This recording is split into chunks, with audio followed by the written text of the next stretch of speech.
Seja bem-vindo mais uma vez à nossa cidade do gato.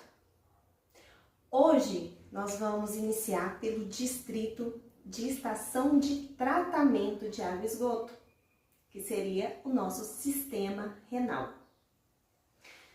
Primeiro, sistema renal não é apenas rim. O sistema renal é composto pelo rim, ureteres, bexiga e uretra. E nós vamos adentrar, nesse sistema de uma forma bem didática. Mas primeiro eu vou explicar, passar por todos os canais que faz parte desse sistema.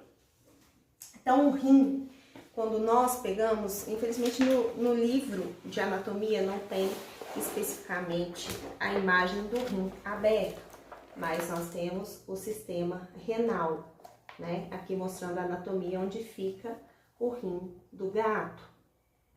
Então nós temos rim direito e rim esquerdo, e esse rim, como pode ser visto na imagem, ele é repleto de vasos sanguíneos, ou seja, o vaso sanguíneo, que passa coletando nutrientes, hormônios e todas as excretas pelo corpo, ele vai chegar aqui nesse rim pela artéria renal e vai passar por todo um processo de filtragem e de reabsorção. Então, aqui no quadro, nós vamos ver que o sangue, ele chega ao rim pela artéria renal, O rim, como um todo, ele possui os néfrons. E esse néfron, ele também é subdividido. Ele também tem cada estrutura cada estrutura tem uma função. Então, nesse néfron, ele vai passar pelo glomérulo.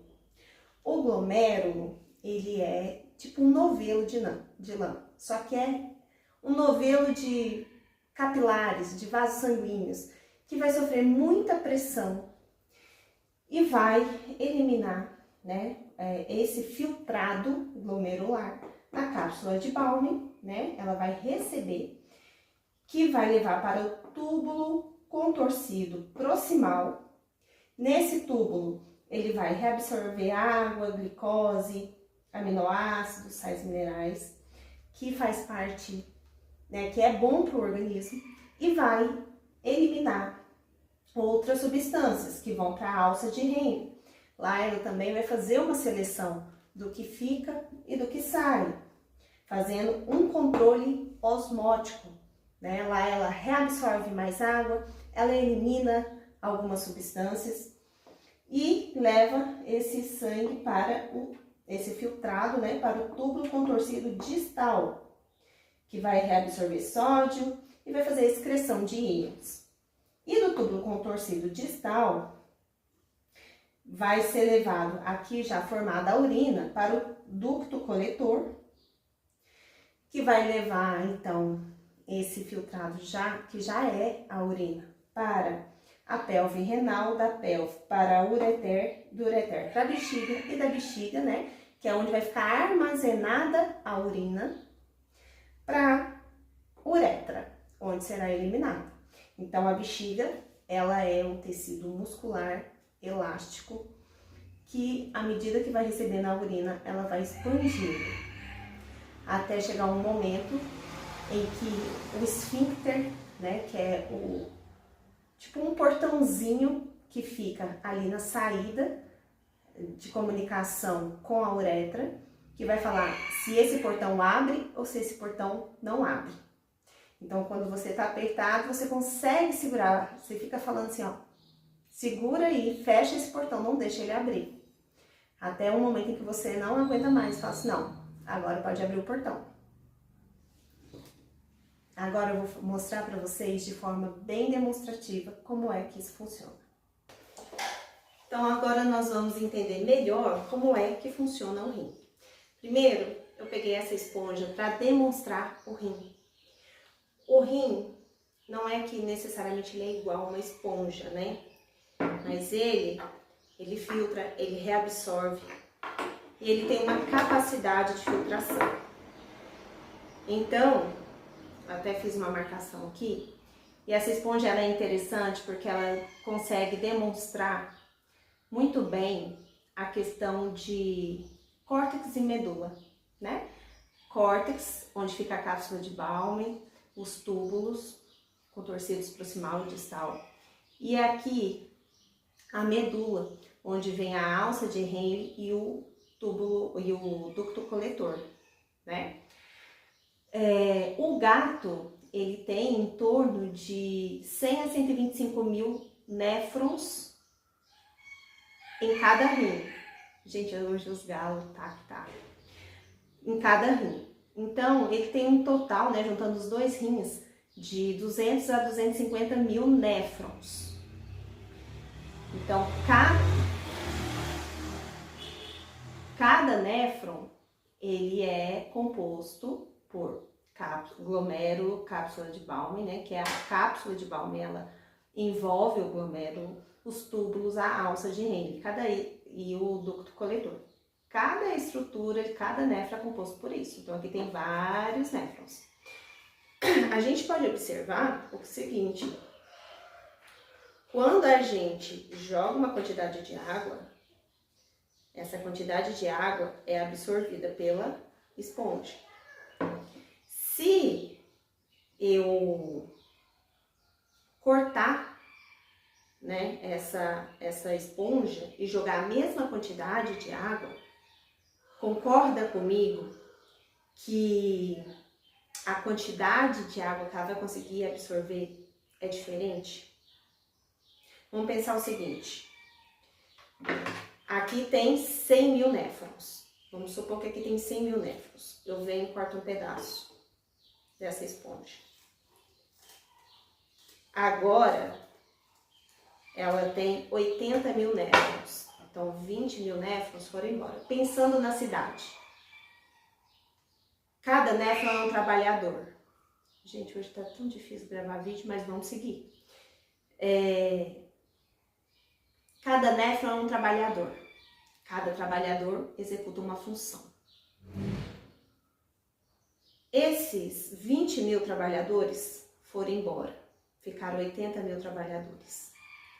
Não tem como contratar mais. Uma vez que foi embora, foi embora. Os que ficaram vão ter que trabalhar pela função deles e pela função dos outros. Deu para entender?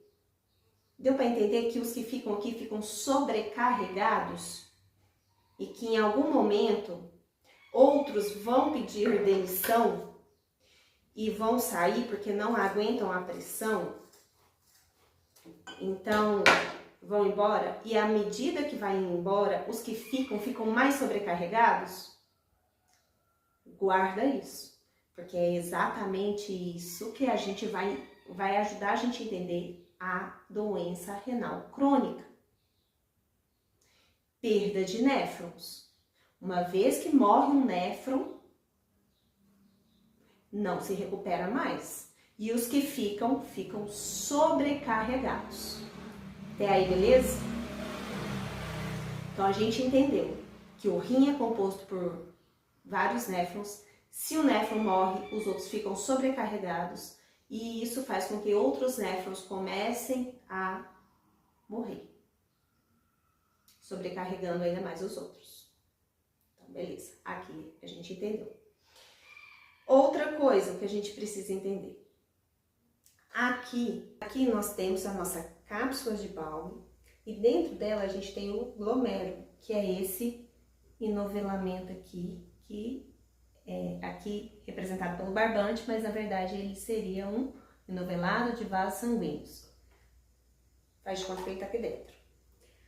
O sangue chega até aqui. O que é o sangue? É composto por várias substâncias, que tem água, tem substâncias menores, as substâncias um pouco maiores, substâncias muito grandes, como proteínas, hemácias. Essas substâncias chegam no rim, no caso o sangue, chega no rim pela artéria renal e vai passar pelos néfrons. Primeira parte do néfron, os glomérulos.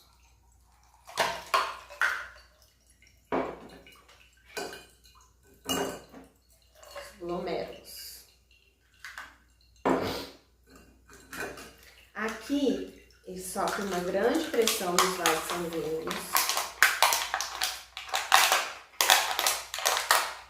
E o que tiver que passar, vai passar. E o que tiver que ficar, vai ficar. Então, o que não passou, o que continuou dentro do vaso sanguíneo? Grandes proteínas, hemácias, essas não passam. Essas continuam dentro do vaso sanguíneo, seguindo seu curso.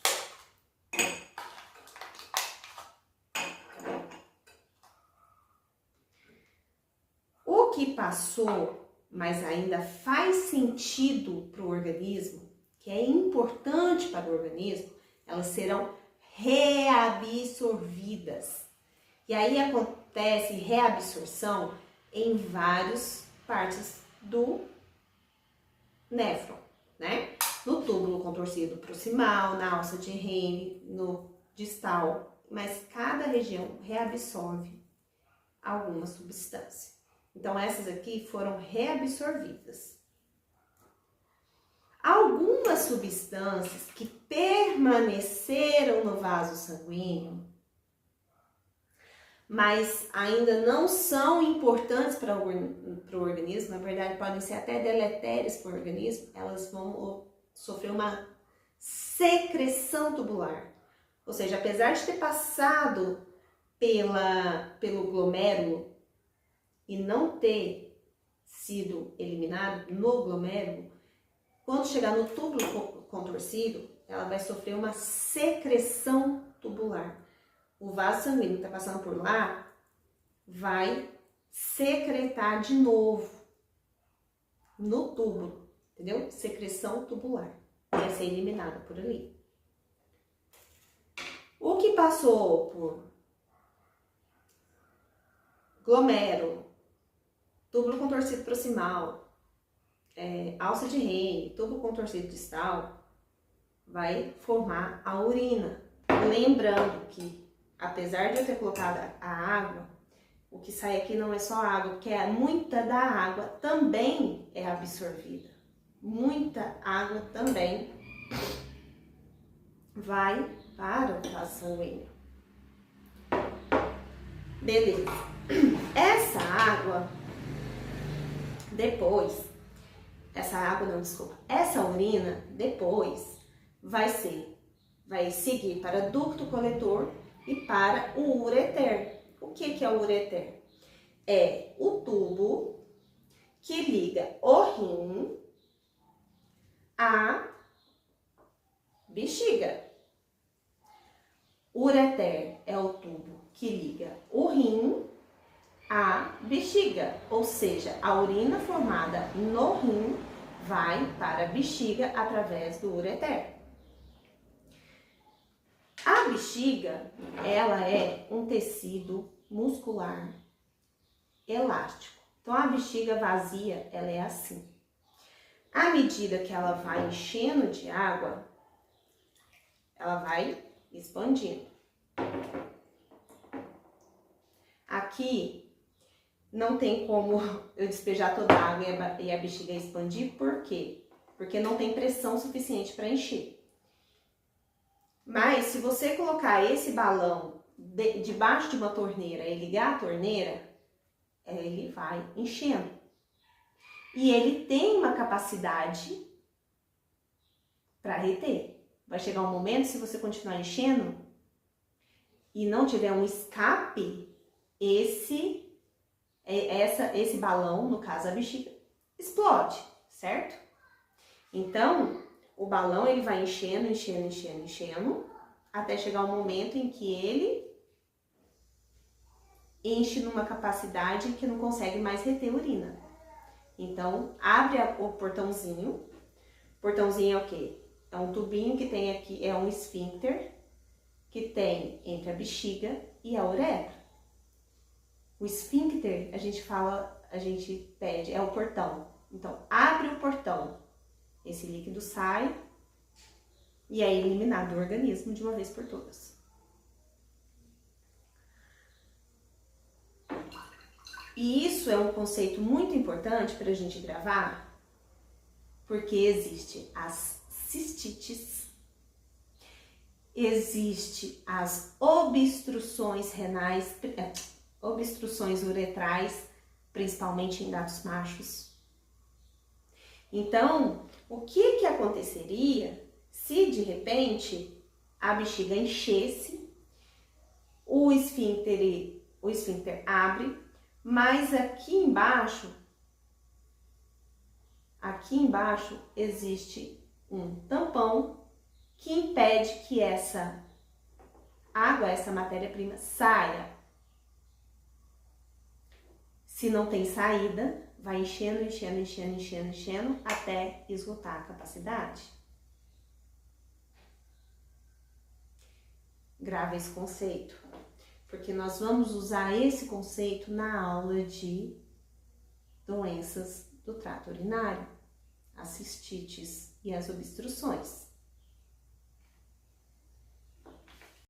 Como a gente vê no nosso mapa da cidade, tudo começa lá em cima, nos rins. É nos rins que o sangue chega com tudo para passar por uma verdadeira faxina. É ali que fica a unidade de filtragem, que é o néfron, que separa o que o corpo do gato precisa manter do que precisa ir embora, né, como resíduo. Então, depois que o sangue é filtrado e a urina é formada, ela precisa descer para o armazenamento.